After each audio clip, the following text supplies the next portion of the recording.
Alright, you guys, I have one more game I would like to show you from the Washington International. The tournament just ended today, and the game I would like to show you is from the 8th round, in which I played against international master Niclas Checa from the United States, another young, strong player who I believe made a Grandmaster norm in the tournament and had a really good tournament up until I played against him. So let's see how this game went. I played 1e4 and Checa replied with the French, as he usually does. We had already played before last year as well. He had played the French against me, and we are following actually the same game up until this point. Here last year I played the move bishop d3, which I thought he was expecting now, and I saw he had improved on what we had played last year, where it went pretty well for me. So I decided to surprise him with, well, not really a big surprise, but it's the main line of this Wiener poison pawn variation, you could say. Queen takes g7, but I've never played this before, so I was thinking he doesn't expect that.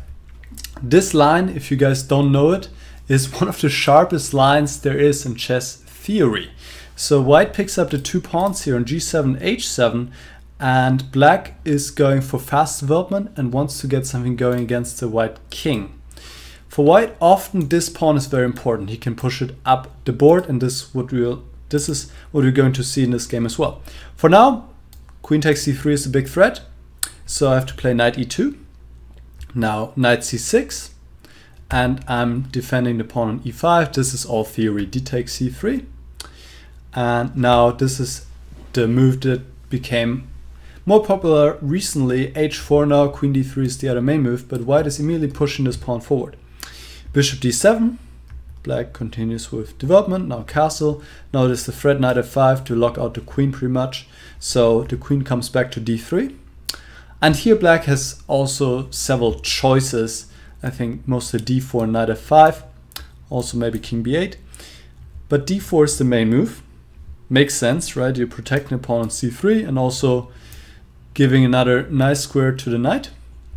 And I'd still looked at this h6, and here black really has a lot of moves. He can go bishop e8, rook g6, a6, queen b6, maybe even king b8. And honestly, before the game I didn't really have much time to look at all the moves. I knew there was a game between Sutovsky and Kovalenko, bishop e8, rook b1. It can get so sharp. So I was kind of relieved when Niclas played rook g6, because here I knew it wouldn't get super sharp, since now we have a forced sequence, h7, threatening to queen, rook h8, and now I can just take the pawn on d4 as the rook has left the d-file. Knight takes, queen takes. Now bishop c6, a good move to go after this pawn. And I knew there are 2 moves here pretty much to play, rook h2 or bishop d3. Bishop d3 had been played more often in correspondence chess, but it also looked like a much more riskier move, and I didn't have much time to look at it before the game. So I thought, okay, rook h2 is pretty safe, defending the pawn. And here Niclas thought for a long time, and it seemed to me he was familiar with the position up until here, but didn't really know rook h2 maybe, or, well, also probably didn't look at this before the game. And he played knight f5, which I think is a mistake. The best move here is rook g7, simply to go after the pawn, and usually the games end in a draw here. Something like queen takes a7, takes, now queen a8 check, forcing a queen trade, and in this endgame white is up a pawn, but the pawn c3 is quite annoying, and this should lead to a draw actually, even though there's still some play left in the position, and I knew there was a game that Ivan Saric won against Martinovic. So Checa played knight f5. Now I also just took the pawn on a7. I thought, why not? And he played b6, pretty much forcing a queen trade, but I'm not unhappy about it, because in general my king is less safe than the black king in many of these positions, so I was fine with that. And now I'm up 2 pawns in a moment, but obviously this pawn on h7 is a lost child, will soon be taken, and the question is, what will I do in the meantime? Black's next moves will probably be rook g7, rook takes h7. And I was thinking between rook b1 and a4, both with the same idea to go after this pawn c3, which is just annoying.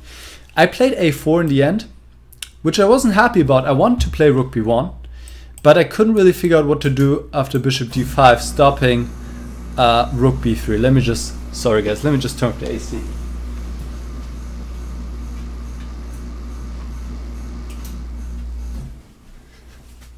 Alright, didn't remember to do it this time.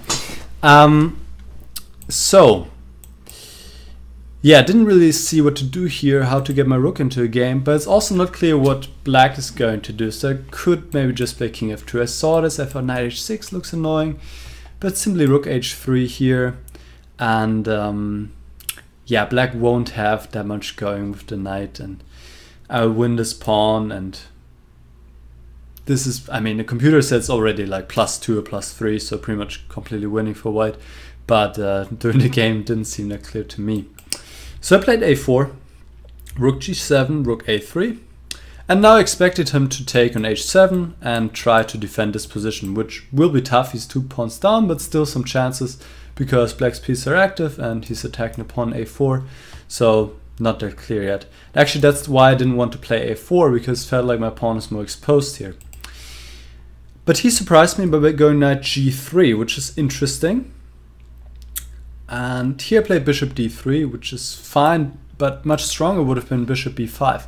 I looked at this move, but I didn't really, I guess I stopped too early, I'm not sure, but after knight e4, didn't really keep looking here, and I guess I didn't realize I can just take and play king e2, and here black will just lose the c3 pawn, and he'll be 2 pawns down. And yes, the knight is kind of a good minor piece here against the bishop, but it's not compensating 2 pawns, so this is just game over pretty much. This is just 2 pawns down and white should win. So I missed that. I played bishop d3, defending my pawn, and now we see his idea, knight e4. In general, what black wants here and what he gets now is an opposite colored bishop endgame with rooks, because this increase his drawing chances. And I also thought during the game that maybe I don't have many chances anymore, but well, there's still a good amount of play left here. So I took on e4. Actually, bishop e3 was also a good move, but I didn't see that here I have this very cute move, rook takes c3, which is very nice. The point is, if he takes here, I take on e4 and win another piece. This is winning. And well, if the knight takes, I can take on h7. And it's important to do it this way, to not take on h7 first, because then black would have an intermediate check on h1, and then he could just take the rook. So after rook takes c3, black should just take and then go into this endgame, which is still pretty messy actually. Yeah, might be winning for white, but okay, not that clear. I have the 2 bishops after all, so looks pretty good. Anyways, bishop takes e4, bishop takes, rook takes c3, check, king b7. I'm actually 3 pawns up right now, but the bishop is pretty good, and this pawn is going to leave the board soon. I played rook c4, a move I was happy with, and he replied rook takes g2. One little trap I set here was that bishop takes g2 would be a bad idea because of f5, very strong suddenly. Cannot take with this rook because bishop is hanging. Cannot take with this rook either because of f6, and black's just lost because he cannot stop the pawn. And if he takes the f5 pawn, I can guard the pawn h7 and play e6, bishop b2 next, and pretty much win. Something like that. So actually I was a little bit too quick here. What I didn't notice during the game, what I also forgot to mention right now, is that black is going to win back the piece, but he'll still end up in a losing position here in this rook endgame. So Niclas played rook takes g2, rook takes, bishop takes, and here I was considering f5 again for a while, same idea. So black takes, and I could bring my pawn to f6, which I thought might give me some additional chances if I can ever win this pawn f7, but I thought, this gives him a lot of time, and it's not that clear. And the other alternative looked pretty promising, so I just play bishop e3 and I go after this pawn, and I'll win this pawn on b6. Rook h1 check, king d2, and here my opponent made a mistake. He played bishop to c6. He probably should play a move like king a6. There are also other moves, but king a6 for example. And the point is you want to keep your king in front of the a pawn. So now, okay, I could play bishop takes b6, I can play a5, but this will be still difficult to win. I think white has really good winning chance, especially considering that I can always try to get after this pawn on f7 as well. But this will be still a pretty difficult technical task, I would say. Whereas after bishop c6, I can take with the rook now and then just push my a pawn forward. And if you imagine this pawn be on a7, guarded by the bishop, black can just resign pretty much. But here, there's not much black can do. I expected rook a1, which he didn't play, but then a6, and now I'm threatening a7 already. So bishop f3, I was a little bit worried about. Now I cannot play a7 because black can just take. And wasn't clear to me what I'm doing here because rook d6 would be a bad idea. But, well, there's a nice little maneuver here, which is just to go bishop c5. Rook a5 and now bishop d4, and the point is black keeps attacking. Now I can go rook d6 and a7 or bishop b6 also threat now. So this would be winning, and well, I might have found that, or I would have played something else here. I think I was considering c4. Well, it didn't come to that because my opponent played bishop e4 and he wants to go after this pawn, and here played rook b4, which was a good move. Rook h2 check, king c3, and here my opponent took with the bishop. I expected rook takes c2, but now the rook cannot really get easily behind the pawn, and as I was seeing something like this, a6, the rook gets behind the pawn after all, but I thought this must be winning here, because for example, I mean, this was something I was planning on rook b8, bishop e4, guarding a8, and now just rook f8, winning another pawn. I thought sooner or later this just has to win with the protected passed pawn on a7.